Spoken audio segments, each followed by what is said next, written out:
সদ্য সমাপ্ত তামিলনাড়ু বিধানসভা নির্বাচনে একক সংখ্যাগরিষ্ঠতা না পেলেও সবচেয়ে বেশি আসন পেয়েছে থালাপতি বিজয়ের দল তামিলাকা ভেট্রি কাজাগাম টিভিকে।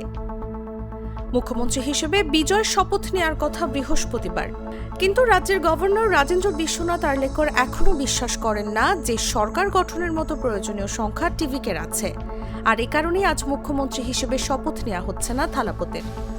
বর্তমান আনুষ্ঠানিক অবস্থান ব্যাখ্যা করে নাম প্রকাশে অনিচ্ছুক একাধিক সূত্র জানিয়েছে, কংগ্রেস বিজয়ের দলকে সমর্থন দেওয়ার প্রতিশ্রুতি এবং অন্যান্যদের যোগ দেওয়ার সম্ভাবনা থাকলেও সরকার গঠনের জন্য প্রয়োজনীয় সমর্থন পেতে বিজয়ের দলের আরও 1 থেকে 2 দিন সময় লাগতে পারে। এরই মধ্যে রাজ্যপাল বিধানসভা ভেঙে দিয়েছেন। এরপর তিনি কেরালার উদ্দেশ্যে রওনা হন, যেখানে তিনি রাজ্যপাল হিসেবে অতিরিক্ত দায়িত্ব পালন করছেন। বুধবার রাজ্যপালের সঙ্গে এক বৈঠকে বিজয় পরবর্তী সরকার গঠনের দাবি পেশ করেন।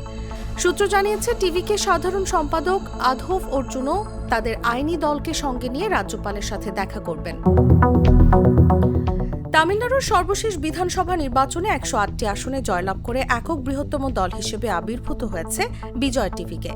118 আসনের সংখ্যাগরিষ্ঠতা অর্জনের জন্য তাদের আরও অন্তত 10টি আসনের প্রয়োজন ছিল। কংগ্রেসের 5টি আসনের সমর্থনে এই সংখ্যা 112তে পৌঁছেছে, যার ফলে জয়ের লক্ষ্যমাত্রা ছোঁয়ার জন্য টিভিকের আরও 6টি আসন প্রয়োজন। পরবর্তী স্বাভাবিক পদক্ষেপ হল বিজয়কে বিধানসভায় তার সরকারের সংখ্যাগরিষ্ঠতা প্রমাণ করতে হবে। কংগ্রেস ছাড়া আর কারা নির্দলীয় প্রার্থী সহ বিজয় শিবিরের অংশ হবে সে বিষয়ে এখনও স্পষ্ট তথ্য নেই। 2টি আসনে জয়ী বিদুথালাই চিরুথাইগল কাচ্চি পার্টির নেতাদের বুধবার চেন্নাইয়ে বৈঠক করার কথা ছিল, কিন্তু সেই বৈঠক শুক্রবার পর্যন্ত স্থগিত করা হয়েছে।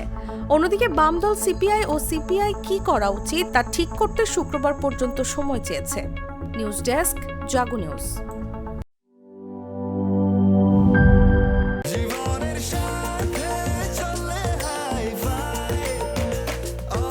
স্বাস্থ্যকর অল টাইম, সব সময় অল টাইম হেলদি লাইফ।